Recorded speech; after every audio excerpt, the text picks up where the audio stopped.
नमस्कार दोस्तों, स्वागत है आपका हमारे YouTube चैनल ज्ञान गंगा एजुकेशन पे। आज हम चर्चा करेंगे स्किनर के सीखने के सिद्धांत के बारे में। आज के टॉपिक के पहले मैं अधिगम के बारे में कई बार चर्चाएं कर चुका हूं। सीखने के बारे में इसके पहले कई वीडियो बन चुके हैं जो आपने देखा। तो आज हम देखेंगे स्किनर के सीखने का सिद्धांत। स्किनर का पूरा नाम ब्रूनहर्स्ट फ्रेडरिक स्किनर, जो एक अमेरिकन मनोवैज्ञानिक थे। इनका जन्म 1904 और मृत्यु 1990 में हुआ था। 86 वर्ष के जीवन काल में इन्होंने ढेर सारी उपलब्धियां मनोविज्ञान के क्षेत्र में हासिल की, जिसमें से एक प्रमुख उपलब्धि के रूप में उनका अधिगम का सिद्धांत माना जाता है। जैसा कि पूर्व वीडियो में मैंने बताया है कि स्किनर एक व्यवहारवादी समर्थक है। इनका मानना है कि व्यक्ति अपने व्यवहार से बेहतर सीखता है, इसलिए स्किनर के सिद्धांत को व्यवहारिक सिद्धांत के अंतर्गत रखा गया है। हमारे प्रतियोगिता परीक्षाओं की बात करें तो विभिन्न प्रकार के प्रतियोगिता परीक्षा में अधिगम से संबंधित एक दो सवाल पूछे जाते हैं, जिसमें प्रमुख सवाल को मैंने यहाँ पे बिंदुवार दिखाया है, दर्शाया है। अगर हम इसमें से सबसे पहले ऊपर लाइन की बात करें तो सबसे पहला सवाल बनता है कि स्किनर के सिद्धांत का क्या नाम था, क्या स्किनर ने किस सिद्धांत का प्रतिपादन किया। तो सिद्धांत का नाम है क्रिया प्रसूत सिद्धांत। जैसा कि आप देख पा रहे हैं, क्रिया प्रसूत सिद्धांत, या दूसरे शब्दों में पूछ सकता है कि क्रिया प्रसूत सिद्धांत के प्रतिपादक कौन है। तो आपका जवाब होगा स्किनर। प्राय TET, C TET, CG TET, DEd, BEd और एमएड की परीक्षाओं में ऐसे सवाल पूछे जाते हैं। आगे हम चर्चा करेंगे कि स्किनर ने अपना सिद्धांत किस तरह दिया, या उनके सिद्धांत में क्या क्या चीजें शामिल रही, और उन्होंने अपने इस व्यवहारिक सिद्धांत को साबित करने के लिए किन किन उपकरणों का प्रयोग किया और कैसे साबित किया, और इस सिद्धांत के प्रतिपादन के बाद इसका शिक्षा में क्या उपयोग रहा, इसकी क्या आलोचनाएं रही, इसके बारे में हम चर्चा करेंगे। तो बने रहिए वीडियो के साथ। अगर आपने अभी तक चैनल सब्सक्राइब नहीं किया है तो तुरंत चैनल सब्सक्राइब करें और बेल आइकन को दबाकर ऑल डिस्क्रिप्शन कर दें। आइए चर्चा करते हैं स्किनर के सीखने के सिद्धांत के बारे में। तो स्किनर ने अपने सिद्धांत के प्रतिपादन के लिए सफेद चूहों का उपयोग किया।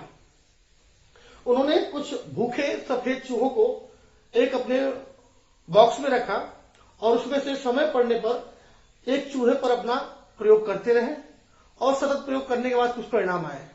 उन्होंने अपने प्रयोग के लिए चूहे के साथ साथ एक बॉक्स का निर्माण किया था, एक लकड़ी का बॉक्स बनाया था। इस बॉक्स का नाम उन्होंने उस समय अपने पत्नी मंजूषा के नाम पर मंजूषा बॉक्स रखा था। लेकिन बाद में मनोविज्ञान की दुनिया में इस बॉक्स को लोगों ने स्किनर बॉक्स के नाम से जाना शुरू कर दिया, और बाद में मनोवैज्ञानिक भाषा में स्किनर ने इसको एक नया नाम क्रिया प्रसूत अनुबंधन कक्ष रखा। यानी कि यूं कहें कि स्किनर बॉक्स का सही नाम है तो क्रिया प्रसूत अनुबंधन कक्ष। ये भी प्रश्न का एक हिस्सा बन सकता है कि स्किनर बॉक्स का सही नाम क्या है, तो आप लिखेंगे क्रिया प्रसूत अनुबंधन कक्ष। पुराने समय में से मंजूषा बॉक्स के नाम से भी कहीं कहीं आपको देखने मिल जाएगा, जो कि अपने पत्नी के नाम पे उसने इस बॉक्स का नामकरण किया था। आगे चर्चा करेंगे। उन्होंने एक बॉक्स का निर्माण किया, जैसा कि आप देख पा रहे हैं हमारे वीडियो में।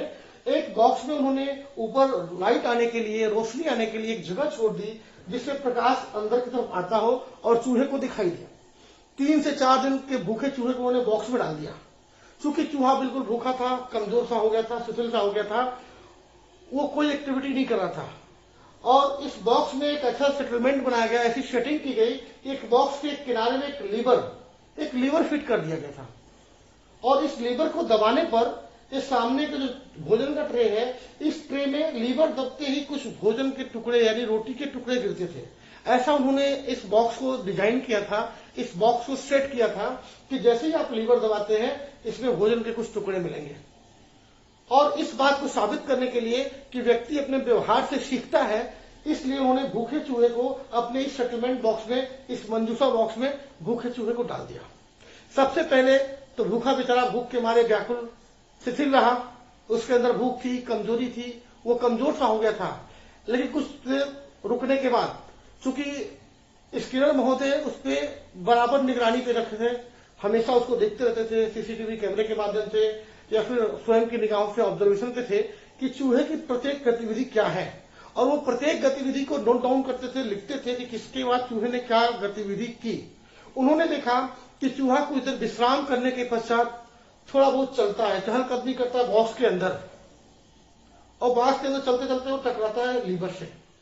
एक बार दो बार चलता है, लीवर से टकराता है, खट सी आवाज होती है, थोड़ी सी हल्का सा लीवर टच होता है, तो चूहे को कुछ महसूस होता है।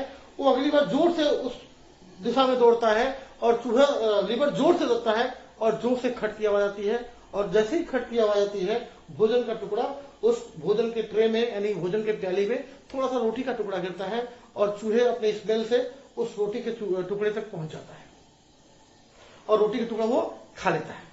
खाने के बाद अब इसकी भूख नहीं खत्म हुई, अभी वो भूख से व्याकुल है, चूंकि कुछ ही टुकड़े रोटी के गिरे थे। खाने के बाद फिर से व्याकुल उठा, अब क्या करूं, पर वो बैठे बैठे फिर चला शुरू किया, फिर चला, फिर अगली बार लीवर से खट से आवाज आई, फिर कुछ टुकड़ा गिरा, फिर वो खाया। तब जाके चूहे के मन में एक बात प्रतीत हुई, एक बात आई कि शायद बैठने से भोजन नहीं मिलेगा, मुझे कुछ करना पड़ेगा, कुछ भागना पड़ेगा, शायद मेरे भागने से भोजन मिल रहा है, शायद मेरे चलने के कारण भोजन मिल रहा है। अभी तक चूहे ने ये नहीं जाना कि लीवर दबाने से भोजन मिल रहा है, ये आप और हम जान रहे हैं कि लीवर दबता है तो भोजन का टुकड़ा गिरता है, लेकिन चूहे को ये बात पता नहीं थी। चूहा फिर से दौड़ते हुए लीवर की ओर जाता है और लीवर खट से दब जाता है, फिर से भोजन गिरता है। इस तरह चूहे के मन में उत्साह आता है कि शायद मैं दौड़ता हूं तो भोजन मिलता है। उसके लिए उस समय अनुक्रिया क्या थी, दौड़ना, भागना, कि मैं दौड़ूंगा भागूंगा तो मुझे भोजन मिलेगा।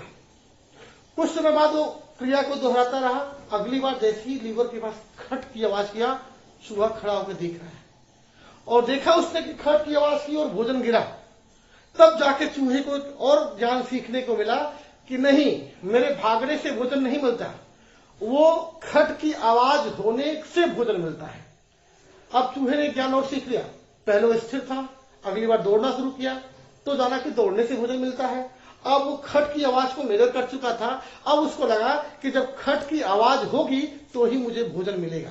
अब वो खट की आवाज की प्रतीक्षा करता, जैसे लीवर के पास जाता, लीवर दबाता, खट की आवाज आती, देखता भोजन गिर रहा है।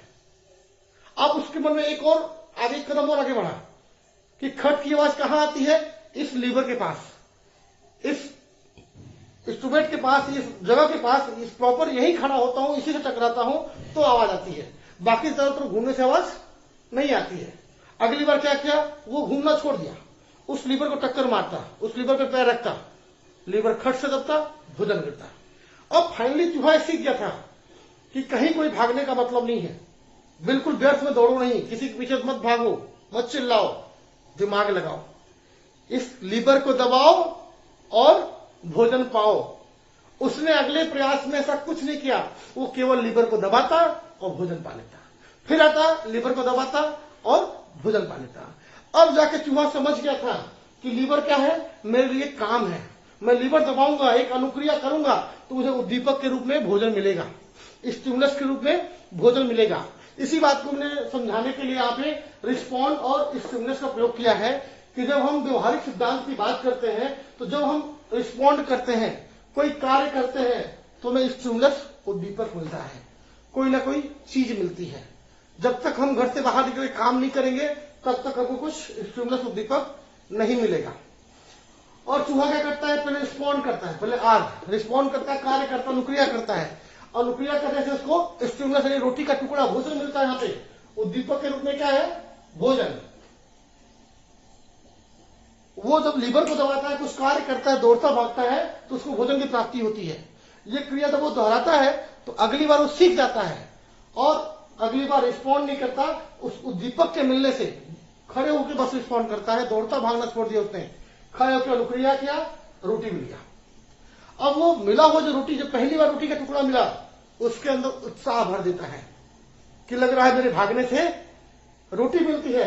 वो अगर अगली बार स्टिमुलस मिला, उसको भोजन मिला, फिर उसने लगातार रिस्पॉन्ड करना शुरू किया और पता है जब रिस्पॉन्ड करेंगे तो स्टिमुलस मिलेगा और जब स्टिमुलस मिलेगा तो फिर से हम रिस्पॉन्ड करेंगे।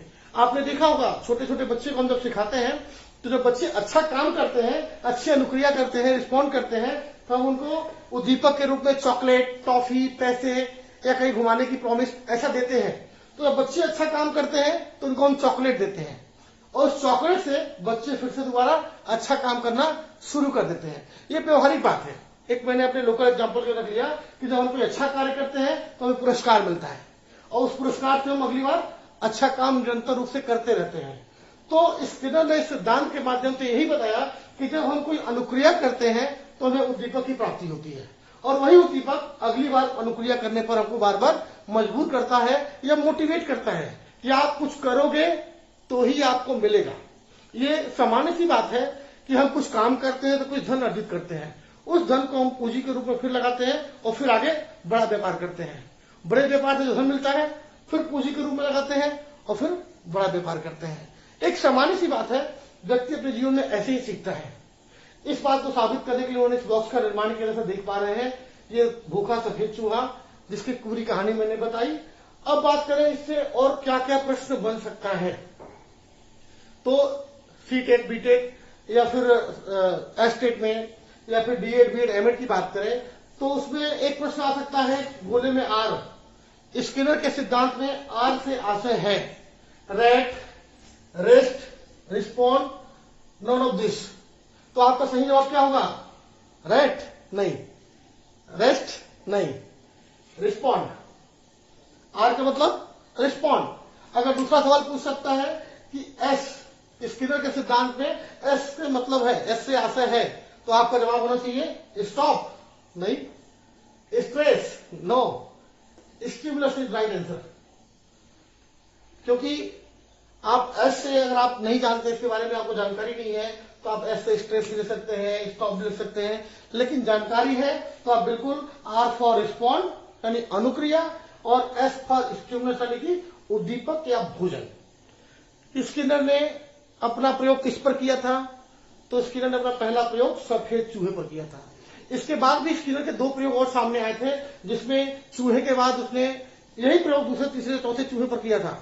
कई चूहों पे करने के बाद उन्होंने अपने सिद्धांत का प्रतिपादन किया, तो उस समय लोगों की कुछ आलोचनाएं आई कि चूहा एक छोटा प्राणी है, उसका स्वभाव है ऐसा करना। मानव मस्तिष्क की तुलना चूहे के दिमाग से करना शायद लाजमी नहीं। तो इस बात की आलोचना के बाद स्किनर ने सोचा और अपना दूसरा प्रयोग प्रारंभ किया, जिसमें उसने केवल चूहा की जगह बिल्ली रख दिया। बिल्ली मौसी, जैसा आप सभी जानते हैं कि बिल्ली एक चतुर प्राणी है। आपने देखा होगा बिल्ली एक चतुर प्राणी है। आपने जाना होगा कि बिल्ली एक चतुर प्राणी है और बिल्ली की तुलना उन्होंने मानव से की और उन्होंने इस बार भोजन के रूप में मछली रखा, जो कि बिल्ली का प्रिय भोजन है। और बाकी सब प्रक्रिया वैसे ही, बिल्ली उछल कूद करती, लीवर दबाती, उसमें मछली गिरता, बिल्ली खा लेती, फिर वही प्रक्रिया करती जैसा चूहे ने किया। तब जाके स्किनर ने अपना प्रयोग का साबित किया कि बिल्ली का स्वभाव मानव स्वभाव से काफी मिलता जुलता है या काफी प्रबुद्ध होती है बिल्ली, और उसको चालाक प्राणी बोल सकते हैं। तो कहा जा सकता है कि ये सिद्धांत, व्यवहारिक सिद्धांत एक कामयाब सिद्धांत हुआ शिक्षा के क्षेत्र में। और इसका सबसे बड़ा उपयोग है कि व्यक्ति अपने व्यवहार से काफी कुछ सीखता है। हम बैठे बैठे कुछ ना कुछ करते करते कुछ ना कुछ सीख ही जाते हैं।